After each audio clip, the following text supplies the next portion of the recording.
Welcome back, Backroadians. Deborah will be back with another video from the Backroads. Deuces! How's it going? I'm feeling way better. Not exactly 100%, but way better. So I thought I'd talk a little bit about health, both physical and mental today, and emotional as well. I've noticed some of the vanner ladies, nomad ladies, they tend to do these videos. Well, the ones that get tons of views, right? And have tons of subscribers. I have a cozy little crew, thank you very much. So, but I noticed that sometimes if somebody gets, well, sort of viral in a way when it comes to this type of thing, some of the other ladies will do a video similar to that or cover the topic. So I figured I'll do the same today in a way, but only different. So one of the things that everybody's talking about is depression right now. That when you live like this, you get depressed. And I don't know, y'all, there's times where I will think about a certain person or a certain situation or regrets I've had of you, that kind of thing. And at my age, you know, the old crone age of almost 60, I will get a bit, you know, melancholy about stuff. I will admit that not going to Kansas for Christmas affected me very much. And when my adrenals bottomed out the way that they did, it was alarming because I haven't done anything like that for so long. I don't know if it's because I've restricted anyone's access to me, maybe, you know? The situation with Homie and his boyfriend, man, whatever you want to call him, that hit me differently.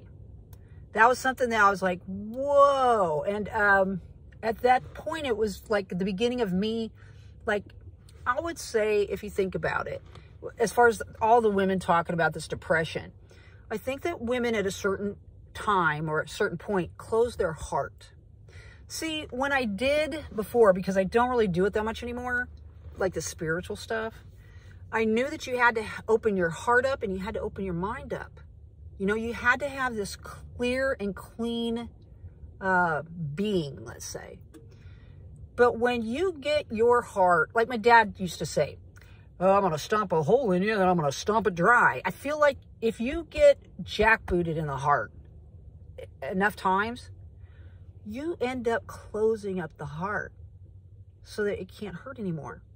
And I think that oftentimes women and men as well that come to this type of lifestyle and kind of, well, quarantine themselves in a way, away from society or away from those that might hurt them again, I think that you close up that heart. Now, when little baby comes around, of course, it goes, bing, you know, where I work at, oftentimes people will speak of losing their parents, losing loved ones, and I try to open my heart up to those people because I can definitely relate. So let's talk about the depression part. I think that for sorta, I guess, when that happened and I didn't go and it shocked me, I mean, it blindsided me so severely, I don't think that I allowed my heart or my mind to register it.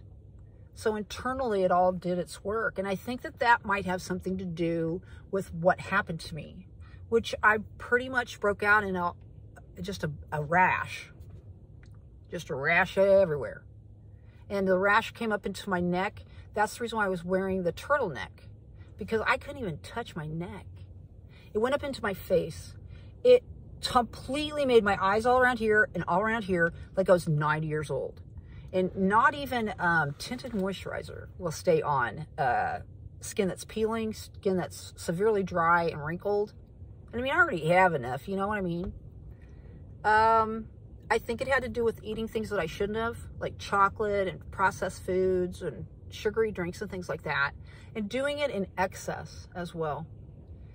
And was there some sort of depressive precipice for that behavior? I don't know, perhaps.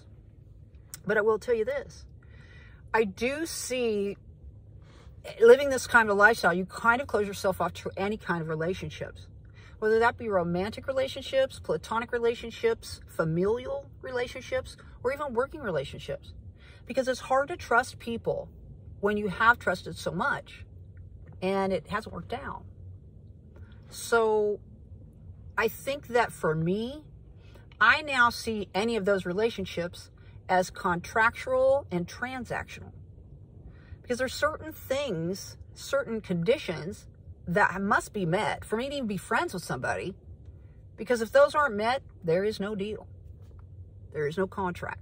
There is no transaction as far as whatever it is that you need in a friendship, whatever you need that's in a relationship, whatever you need that's in your family dynamics, or whatever you need as far as moving on to different employment or working, collaborating with people. I feel like this type of thing, if I were to go into this, say, as a job, let's say, right?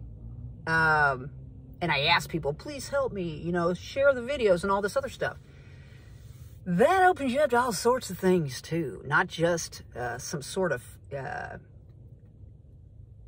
famed name, or you know what I mean. But, and I'm not really sure if that's something that a person is prepared for, especially if they're living like this. I met a lady today that is literally building a car camper, and she started to talk about it, and I told her I had one. She wants me to come over and look at her ride. She wants me to evaluate all her things. And she was like, I can't believe you're doing this. Oh my gosh. You know, she was kind of somewhat embarrassed about talking about it. But the thing is that I can understand that, because it's like, I really, you know, I didn't say, hey, I'm living out of my car right now, or living in my car, or, you know, whatever. I didn't say that. I just said that I car camped. And everybody knows that at work. Whether they know what I'm doing or not, it's very possible that they do. It's very possible that they feel sorry for me. It's very possible that they, well, I know that certain younger chicks that I work with think it's exciting. I can go anywhere I want to. You never know where Deb's going, all this. And in a way, that's true. But like, I'm sitting right now in the same spot where I come in the morning at 5 a.m. when I leave wherever I'm sleeping. And I come here, I go back to sleep until a certain time, and then I head to the gym. Sometimes I don't. I get dressed in here. I wait around until it's time to go to work, or I go do my laundry, or I go to the store. I go do whatever I need to do. But most of the time I chill. And why is that? So I don't get stressed out, y'all. So I'm not sitting around, or I keep my mind occupied, let's say that. Because I really think that the depression oftentimes is an idle mind that thinks about things that'll never be, relationships you'll never have, people you'll never ever meet or ever have in your life, jobs or career choices or dreams that you'll never ever have. And you have to come to a certain point in your life where you can accept that. And it's hard, man. It is so hard.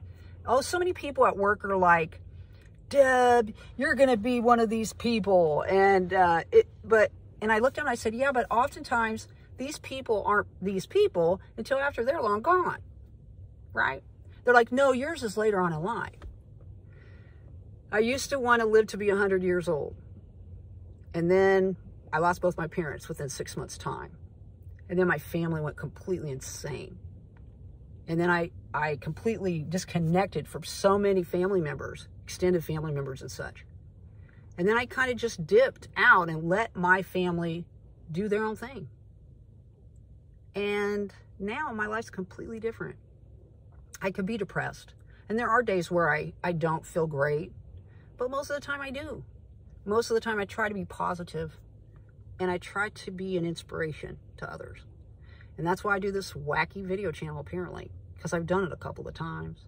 And this is kind of where my school was back in the day when I was in college. Was radio and television broadcasting. Because I've always had this voice.